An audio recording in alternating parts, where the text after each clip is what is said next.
Biliyor musun? Erken rezervasyon başladı. Yazın en renkli fırsatları cyprusparadise.com'da. %40, %50 hatta %60'a varan kaçırılmaz indirimler. Erken rezervasyon yap, uçak bileti fiyatına paket tatili al. Uygun fiyata Kıbrıs tatilinin adresi cyprusparadise.com.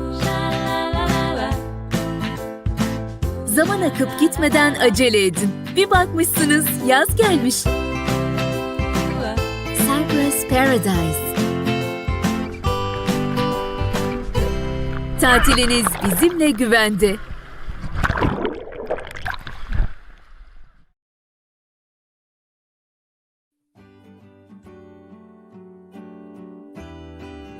Kalitenin, güvenin, hızlı teslimatın adresi Ancon Furniture. Ancon Furniture ailesi olarak yeni ürünler ile hizmete devam etmekteyiz. Yeni model koltuk takımlarımız, yatak mekanizmaları bir dokunuş ile açılıp bir dokunuş ile kapanabilmektedir. Bir dokunuş ile açtığımız yatak mekanizmasının yatak çarşafı kullanıma hazır, serili olarak içinden çıkmaktadır. Yıl sonuna kadar herhangi bir koltuk takımı alan her müşterimize akıllı sehpa hediyemizdir. En iyi ürün, en iyi fiyat. Sadece Ancon Furniture'da. Bize uğramadan karar vermeyin. En iyisini biz yapana kadar daha iyisi yok.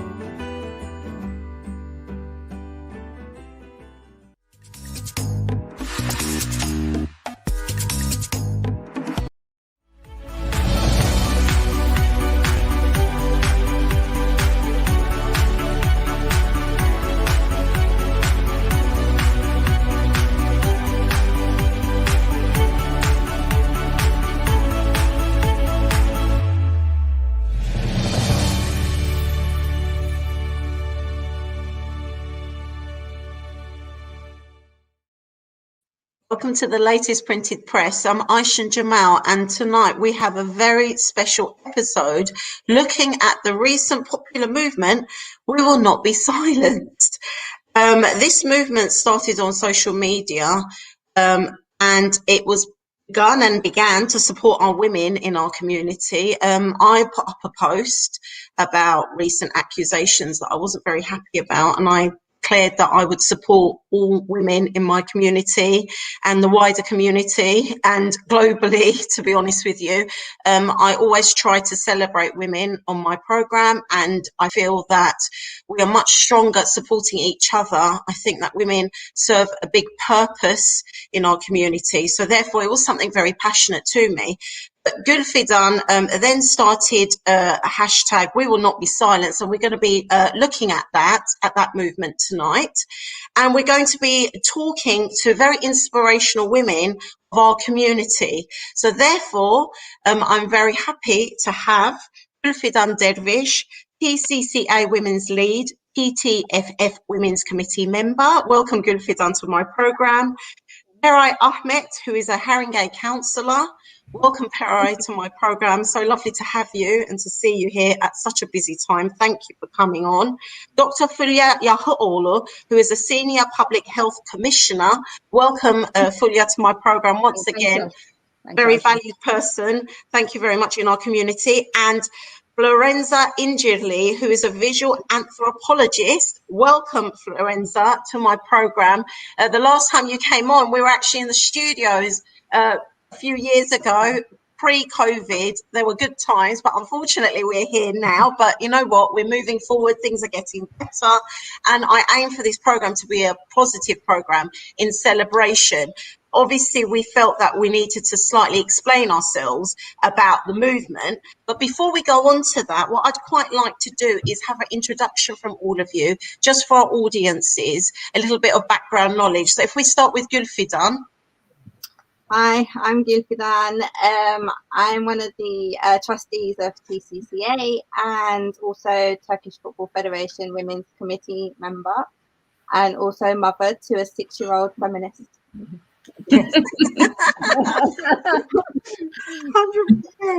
100%. Peray, can you give us an introduction?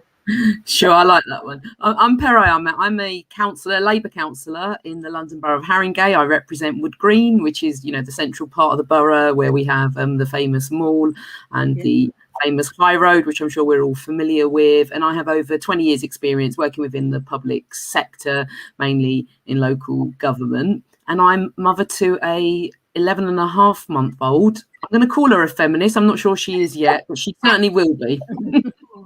That's congratulations. That's wonderful. And obviously, it's been a very busy time for you. I think we're counting up the votes as we're on this programme. So thank you very much for taking time out to come on. Very much appreciated. Florenza, if you could tell us a little bit about yourself. Hi, I'm Florenza. I'm a visual anthropologist currently completing my postgrad education. I'm the daughter of a feminist and a feminist. And I have worked within the Turkish Cypriot community, but currently taking some time out. That's fantastic. No, you've done a lot of wonderful work for the community. I remember the project that you were working on, so well done. And obviously, good luck with all of the things that you're doing now.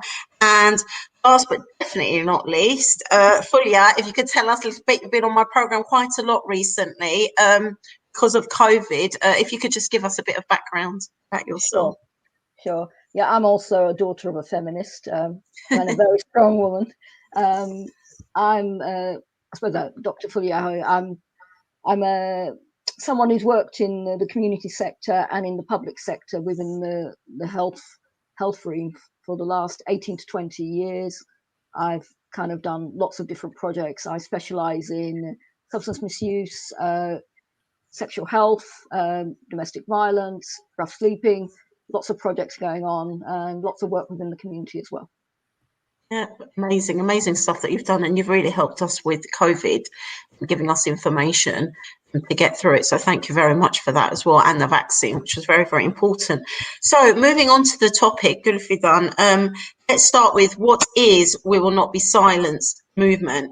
Where did it stem from? I mean, I gave a little bit of an explanation, but I think I need you to explain it a little bit further for us, where it stems from and why is it important? So the movement was to basically show that we do have a voice. We shouldn't be afraid to use it. And I mean, it stemmed from an isolated incident that showed us that there's still sexism about. We still have to experience sexism in our everyday life. And I think it's just important because we need to raise awareness. We need to show that actually it still exists, and we're not going to be afraid to use our voices, and we shouldn't stop using our voices. So that's how it started. Yeah, and also just to mention, obviously, we are part of the Turkish Football Federation Women's Committee, and that was set up by Gülay Emre, who is backstage. And what she's done for us today for our programme is she's put together a video just to show our community visually what this movement looked like on Facebook and other social medias. So I don't know if we could just play the video now.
Very powerful, isn't it? Mm. Very powerful video. I mean, together we are stronger. There's lots of comments coming in. Before we carry on Mehdi Ismet, he's writing all the way from Cyprus, and actually he's in collaboration with a lot of projects that we're doing here in the UK and Cyprus. He's put, have a good show. Looking forward for this show. Support the female voice, and you know, obviously TTFF Women's Committee. Sultan's put 4 inspirational women for sure. 5 inspirational women. She's Oh, that's fine. Obviously, because you're the guest and I'm the speaker. Zoe Fashion has put yayınlar, bayanlar. Sultan has put wow, amazing video, Gulay. And Nalan Bedding has put brilliant video. And Osman Ercan, who's the head of the Football Federation, has put yayınlar, bayanlar. So he's obviously in support of today. Thank you very much. I mean, it's very emotional, isn't it? Watching that video, it just shows how many people sort of part of the campaign, and honestly it literally sprung from nowhere. We just put out our opinion. Gulfidan just put out her opinion, and the support we got back was phenomenal, really. So it really does warm our hearts, and we feel very empowered, and I think we will always stand strong together rather than divided. That's the message. I mean, Fulya, you've appeared in a previous program that looked at gender equality. You tell us why you support the campaign and how do you feel it empowers women? Sure. I thought that was an excellent video. I mean, it was really good, and the movement has been amazing. Thank you, Gulfidan. I know it stemmed from something negative, but it's turned into something that's really positive. I suppose, well, why am I supporting the campaign? Because I have a voice. I'm somebody who's well known in the community, like the rest of the panel members, are fantastic, inspirational women that they are. And I believe we have a duty to use our voice where there are inequalities present against women, be it misogynistic, can't even say it, misogynistic comments, machoistic behaviors, and direct sexism against women. I feel that where there are these kind of issues that are happening, we as women need to raise these concerns. We have a voice. As someone who also has who's a strong advocate for women's rights, I couldn't sit by and not do nothing. What would that say about me? I mean, if I knew there's some inequalities going on, I have to speak out. We cannot remain silent. And as a supporter of this campaign, like so many of these inspirational women, we have the ability to influence and impact, and I think we should. That's why I feel very, very strongly about this campaign. I think how the campaign empowers women, well, it started by Gulfidan, but it gives our community a voice to know that they're not on their own. It's a platform for debate and a chance to make changes and to be heard, which is, I think, the strongest thing about this campaign. And it also gives us a chance to advocate on behalf of women who feel they cannot be heard. And as you rightly pointed out, as a collective, we are stronger, we can achieve great things and empower girls and women in our community. And I've just put, just because it is doesn't mean it has to be. So I think that's very, very important. And I just wanted to put this quote that I picked up yesterday, actually, just by chance. It's outlined by Julian Assange of WikiLeaks, and it says, "Every time we witness an injustice and do not act, we train our character to be passive in its presence, and thereby eventually lose all ability to defend ourselves and those we love." That's it. That's exactly it. I mean, you can't stay silent, otherwise eventually it will affect you, isn't it, really? No, absolutely, absolutely. Very, very true. Ertanç Abi has put, young Turkish women need role models. U5 provides excellent models for our young women and men, actually. And it's true, a lot of men join this campaign. So let's make a point of that. Thank you very much to our men. We've got some outstanding men in our community. Yes, there are some ideas that need to be moved on and developed, and we need to grow more together as a community. But certainly, organisations like the TCCA and the Turkish Football Federation have been very supportive of us. So I'd like to thank them from here, and individuals that lead those groups have been, shining beacons of how men should be and treat women within the community, and they've supported us wholeheartedly. So thank you very much to them. Peray, you are one of the Haringey councillors. Very busy time for you at the moment, a council that has a high BAME community, including many Turkish Cypriots. What are local authorities like Haringey doing to ensure that BAME women have a voice? Wow, where'd you start with that one? I mean, let's be clear. If we look at the kind of local picture, you've got, I mean, a council is made up of obviously what a council does as a authority, as Fulya knows, but you've got the elected side of it as well, which is the Labour Party. So I think, you know, I'm a politician, so at the moment I don't work for Haringey. I'm part of the political process there. So what do they do? I mean, I think, you know, as a council, and you know, this goes for any council, and I work for a council as well as represent as a councillor in a council, it's important that, you know, residents are given a voice, really, and how you do that as an authority. And you know, Fulya's a commissioner, so I know that she's kind of going to understand the language I'm about to use, but how we kind of involve people in how we co-produce, co-design services is really important. And within that, it's making sure that those who work for authorities recognise women and women of colour, particularly from specific groups who come forward. Now, it's hard without being kind of very proactive, and you know, if we want to use the term positive discrimination, unless you do that, it's very difficult to get people from specific communities, and especially women and women of colour, forward to take part in such activities. You know, whether that's, you know, as a local authority, whether it's the planning process, whether it's what, you know, scrutiny, which I currently chair, people just don't come forward. So I think there has to be much more of a proactive approach to this, and how you start as an authority, I think, as a council, is about involving your residents in co-producing the services that you deliver. Now, the Labour Party, of which I'm a member, but you know, others can talk about their own parties, I'm sure. How they involve is another matter altogether. And you know, we've got local elections coming up in London next year, and I do think that more should be done. And there is a few of us as councillors in, you know, North London seats. We have a Turkish Cypriot as a council leader in Enfield, obviously. Well done, Ness. But it's really important that we encourage, you know, young people within our community, young women in particular, to go forward for these positions. So let me, you know, without hogging up too much time, I mean, just as a statistic, I mean, in current Haringey Labour group, and I say Labour group, I'm the only woman with a child under the age of 10. And that's another factor we need to think about. So when we talk about involving women, we have to think about the really practical aspects of that, you know, because, you know, for those of you who've got small children, even older children, you're juggling lots of things as a working mum. Right? Yeah, you're trying to find time, you know, it's as I'm talking to you, my daughter's screaming downstairs, you know. Yes, I've put my kids in the other.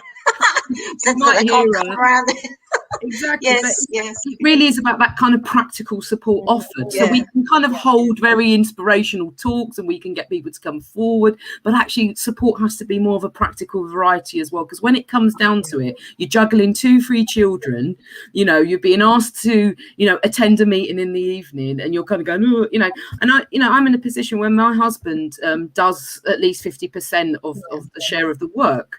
I mean, that's another conversation, because what I get all the time is, you're so lucky you have a man. You know, and am I lucky? It's also his daughter. You know, I mean, I didn't make her alone, you know, so I think there's that kind of, there's that sort of sexism you face as a woman, where the work you do as a mother is seen as natural, normal, and taken as a given. So yeah, I think there's lots there. Look, we got to do more role modeling projects. We've got to make sure that we do mentoring. And I think actually what you're doing here is such an important first step in actually just bringing people together. Organisation is important, and I think collective voices are the most important, because we have to support one another. It's tough out there on your own. That's all. It is. And I think I'm really happy that you you know, talked about the practicalities of it and how we need to give real solid support to our women, because it's true. As women, most of us do have children, not all of us, but most of us do. And it's about juggling with that, you know, and still having the same opportunities, but at the same time being aware that, you know, when you've got your career and you've got your children, that, you know, we need that support as well, and, you know, being aware of that and maybe doing things within our communities to ensure that we do feel supported with that. Erin Meto has put 5 inspirational women, 5 inspirational human beings, 5 inspirational leaders. That's so kind of you, Erin. Thank you for sharing your experiences, ideas, and challenging inequality. All inequality needs to be challenged, for sure. And Gulay Ermia has put, we will not be silenced. TTFF Women's Committee. She is actually the chair of our Women's Committee. She's the one that put it together. She's been tirelessly working for the Turkish Football Federation this year, and she's also part of the FA. So a very inspiring young lady. Gulay Ermia, thank you very much for all your support as well. Mehdi Ismet, Mehdi Foundation has started women's resources. We need you 5 ladies on board. Wow, okay. And Naima has also put, we won't be silenced. You know, Naima was one of the ladies who supported us and was in the video, so thank you very much. Florenza, as a young Turkish Cypriot female that champions the rights of the young and women, do you feel gender equality exists within the Turkish Cypriot community, and how does it manifest itself? I mean, that's a really big question. I think echoing, yeah. Echoing everything that these amazing women have said, it does. I mean, it's evident in so many different fields and in so many different ways. If I was to speak from a personal context, you know, I moved from Cyprus here for my education, of course, but then outside of that, the reason I didn't return was because of gender inequality as one of reasons. And then another reason why we sort of, the way that it manifests within this community is structurally in terms of jobs and opportunities, as we see with what's happening with the Football Federation. And then socially, we talk about hair, social expectations, beauty expectations. If I shaved my head tomorrow, would I still be respected in the same way as I was last year? You know, those kind of ways. And then on top of that, we have within the family unit, I thought that my experience within a family unit was quite common in the Turkish Cypriot community of, you know, I have a brother, we were treated very equally, my parents respect me, have always instilled politics inside of me. It turned out it wasn't the true. And women often have roles of subservience. They're the first person to make the coffee. They're the first person to make the tea. They have to serve. They have to open the front door. These are the small things outside of parenthood, outside of all the other jobs and roles that they fulfill in their lives. And then we talk about sexual and domestic violence because it's something that isn't discussed within our community. The amount of harassment that I faced as a young woman, but it's not just young women, it's children. I was 13 the first time I was catcalled. And that's sort of the sort of coherent memory in Cyprus, or walking down green lanes, and it's only once you're recognized as being the daughter of X person who is respected, then finally maybe you'll have some ounce of that respect as well. And then on top of that, there's what Bell Hooks titled the imperialist, white supremacist, capitalist patriarchy. But this is something that affects us because the reason why our community, I think particularly is so misogynistic is because it benefits men of color to have more power within their communities, and then from there they can accrue more power within, you know, whatever imperialist framework we're working in. Today it's the United Kingdom. So I think it serves them to have some kind of power over, especially coming from a Muslim background or wherever we may be. It serves them to have some kind of power over women, and it has. So I think even in terms of the effects of nationalism, the effects of everything, our day-to-day lives are inconvenienced, or not even inconvenienced, but ruined at times by, you know, the gender inequality. And it doesn't mean that I'm not empowered. It doesn't mean that I'm not educated. It doesn't mean that I don't respect every single woman that works within this community, particularly Gulay, who does so much work. She really, really does. And I genuinely respect her, like beyond anyone that I've ever met in my age group. Like, she really is someone that I look up to. And this is why I think it's so important, and I'm really glad to be here. And yeah, it does exist. It does, unfortunately. I mean, some of the stuff you said, it echoes. I mean, I've talked about this before. It's only of recent times that I've truly been accepted and respected because of the industry that I was involved in. It took a long while for it to be accepted within my community. It took a long while for people to take me seriously, and it's only of recent times, now that I'm a lot more of a public figure, that I'm getting less harassment, but it still goes on social media, in person. I have to fight the appropriateness of how men talk to me or deal with me, and it's just ridiculous, really. And I think it affects young girls from a very, very tender age, like you said, to more older years. Unfortunately, it's something that we can all relate to. I'm sure all of us have had some sort of harassment on Facebook or Instagram. None of these, as far as I'm aware, are dating apps. As far as I'm aware, they're social media apps. Yet men feel that they can try and find women on them. And some of them actually have it as a status. And it's very dominant within the Turkish Cypriot culture. A lot of the men that I get harassment from are of the same nationality as me, which is a real shame. It's a real shame. You know, you learn tactics of how to deal with it, but it shouldn't happen. So, you know, your comments are very inspiring. You're a very inspiring young lady as well. The way you speak, the way you conduct yourself, the way you're educated, how you articulate yourself, how you present yourself. And it's amazing. I'm so proud to be Turkish Cypriot and to be amongst you women. Honestly, it's a real honor to me. We've had lots of comments again. Sultan saying we won't be silenced. TTFF Women's Committee. Sevjan has written so true. There are so many sexist terminologies that even women use, which stems from the roles of men and women in society. Great approach to raise awareness in our community. Most certainly, yes, definitely. I think this program was much needed. Gulfidan, going back to the movement, what changes would you like to see? How can men and women support changes that are needed to ensure that women's voices are heard? Ooh, what changes? There's just so many. I think to start with, it would be good to have some solidarity. So it would be good for men and women to be able to show the support for any movement. You know, movements are created for us to be able to raise awareness for what's really going on and what we actually really experience as women. So changes for me would be solidarity. Yeah, I mean, we'd like to see less movement because then we know that we're making some progress. But unfortunately, we need to have movements like this to be able to raise awareness. I think so, definitely. And at least we've done that first step. You've done that first step of raising awareness, and from it, we've got this program, and from it, hopefully, we will find, you know, like you said, solidarity, and somehow move forward and actually try to start to make some changes. Right, well, now Turkish Cypriot women in key political positions such as Nesu, like you mentioned, and Meral. What else needs to happen to ensure decision-making bodies have women representation? Yeah.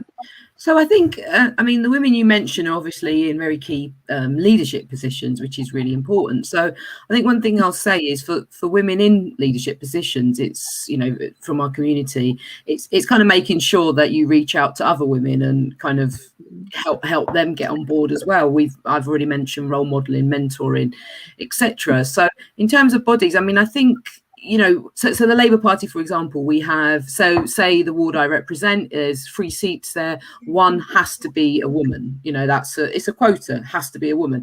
The Hornsey Wood Green constituency, from a Labour Party perspective, you know, when they choose a candidate, which is currently Catherine West as the MP, it has to be a woman. So the Labour Party uses quotas, for example. So there's that proactively. When women are within the organisations, I think it is about awareness, and we've already spoken about that. But it's more than that, isn't it?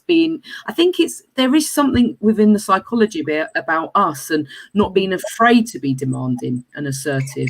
And I think one of the things when we talk about being silenced, one of the things is if you're seen as too assertive, you know, there's all that comes along with that. And often you find women apologizing.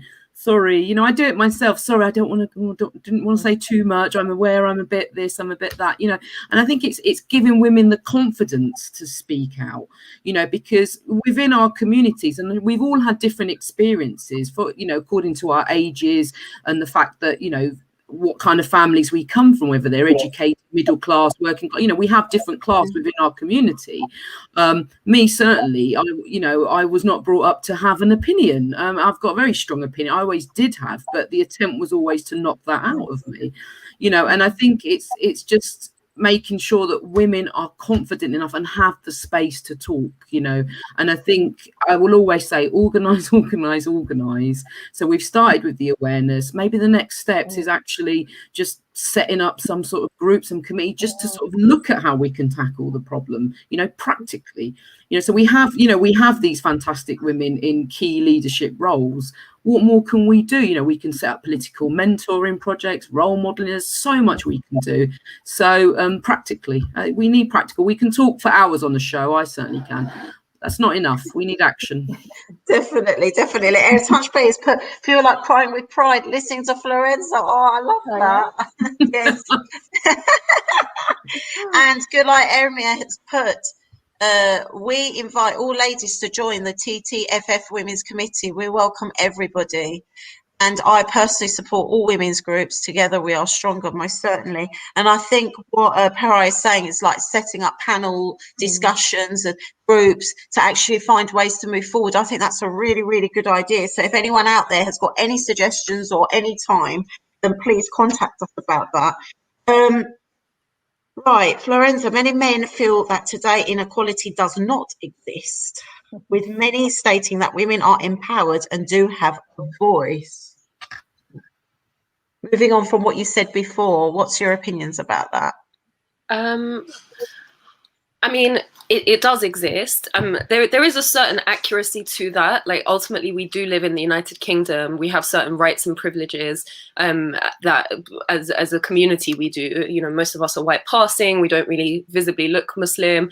And outside of that, you know, we don't face the same levels of discrimination. So maybe if Turkish Cypriot men were saying that and they were offering a really amazing critical analysis of our causes, then I would agree that there are certain privileges we have, but the inequality is there. And when we fight against that inequality, it's for their benefit too. It's a structural patriarchy that is in place. It means that oftentimes there are certain demands placed on men who, if they're gender non-conforming, if they're not cis, if they're queer, even if they are not any of these identities, they still may suffer because of the weight of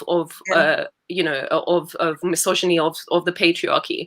But then on top of that, I'm not someone who likes to sell feminism to men. I don't believe it's really necessary. I agree with Peray. Like, I really do believe in sort of generative actual work done, especially within women groups or groups that are not dominated by cis straight men. So I like to work in reading groups. I like to work with young people. You know, education is a really, really important thing for me. You know, talking about people within a family system. So if someone has a younger sister or there's certain roles that are placed onto eldest daughters, I'm an eldest daughter, and I know, you know, there is a specific context there, a specific experience there of co-parenting within our community, because oftentimes if a woman is working, then the eldest daughter will have the role of, you know, an extra parent because the father does not fulfill those kind of roles. So I think there are so many ways that this inequality exists and manifests itself, that to argue and say it doesn't exist is absurd. But then on top of that, to sell it to men as though it will somehow benefit them is also frustrating, because it shouldn't have to benefit you. It shouldn't even have to benefit your mother or your sister or your daughter. It should benefit your neighbor. It should benefit the people around you. And ultimately, you know, being in service to other people is not necessarily a bad thing. And being, you know, nurturing or caring or these sort of feminine qualities is not necessarily a bad thing either. But if a woman wants to be involved in football, I used to go to matches with my dad every single week. Like every single week. I was at Hackney Marshes. Then when we moved to Cyprus, I was there repping Gazafana. You know, I'm not someone who's like immune to the football scene. But I also know that from its childhood age, you know, I was watching people. Maybe that's why I became an anthropologist. But there were men watching me. I was with my dad, and you'd have leery comments. Like, that is the sort of environment that women or children are in. And so, like, to say that it doesn't exist to someone who is quite a fresh experience. You know, it was only 5 years ago, 6 years ago when I was a teenager. So, you know, it's not exactly to say that this happened decades ago and it's all in the past. No, it happens. It happens to my younger friends. It happens to younger, you know, mentees or whoever we interact with. And to say it doesn't exist is just silly. Like, I will laugh at you. If a man tells me that structural inequality doesn't exist, I will laugh at them. Like, that is how I will respond. Definitely. I love it, Florenza. I love the way you put things. It's amazing. And we've got some comments again. Mehdi Smith said we are ready to do joint project. Hassan Osman, who is part of Cyprus Worldwide, has said it's sad that in 2021 these issues still arise. We are all one, no matter what gender or race. And together we are stronger. Hashtag excellent. And Ertanç Bey has put women, not ladies. Kadın, not bayan. Terminology is important. Very, very true. We've actually come into the very last segment of our programme. We could go on for a lot longer, but unfortunately we've got lots of programmes today. Fulya, what advice would you give to women who feel that their voice is not being heard? Who feel that due to being a woman they are not being listened to? Who may feel that they are treated differently due to being a woman? What sort of advice? It's quite a loaded question. Well, it is a loaded question. I think the most important thing is to make your voice heard and do not suffer in silence. I think raise the issue, challenge where possible. I mean, I know it's difficult, and I know Peray mentioned about confidence and having the confidence to speak out. You know, I've been in situations where, you know, when I was looking down in meetings, it was perceived as being weak. Whereas it was more of a cultural thing. I mean, eye contact, I think. So I think it's about ensuring that, you know, you have a voice. And if you can't have a voice, then finding an advocate, be it a female mentor or even a male mentor. I mean, I've had some great male bosses who I've been able to raise issues around bullying to. I've seen a woman being bullied or a man being bullied, and I've raised issues about it, and they've gone and done something about it. So I think it's just about not suffering in silence. And if it's at work, well, gender is one of the 9 protected characteristics around the Equalities Act. So I think if there are any issues, then you talk to your manager, your union rep, go to HR. But I think the most important thing is to be able to be in a safe environment where you can raise your issues and challenge. I think, and challenge as a community, whether it's through these programs, through other media platforms. I mean, I saw one of our media platforms, a Turkish Cypriot guy, literally saying, "Oh, act macho and treat the woman," you know, like literally to say you should be giving her a smack. And I thought that's on a platform that we all log on to. I mean, it was just atrocious. And I agree with Hassan Osman. Why is it happening in this day and age? We need to change perceptions. We need to educate our young men, young children, our young women, mothers. You know, it's never too late. But I think definitely it's about not suffering in silence. Most certainly. And at that point, I think Gulay wants to play the video again. Thank you very much, ladies, for coming on my programme. It's been an absolute pleasure. And I'm sure we will have many more programmes looking at this issue and obviously planning on, you know, all the great things, all the great ideas. I really like what Peray had to say about, you know, having panel discussions and groups, and Florenza and Gulfidan and Dr. Fulya. All of the points that you've made have been very, very enlightening and educational for our audiences. Thank you very much. If Gulay is ready to put on the video, you can just watch it one last time.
Yeah, it brings shivers down my spine. And Seb just said it.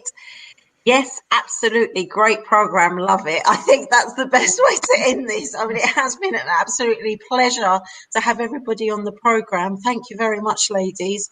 And thank you very much for all the comments and all the comments from our audiences and all the support. That's it from us from Eurogench TV. Have a good evening. Good night.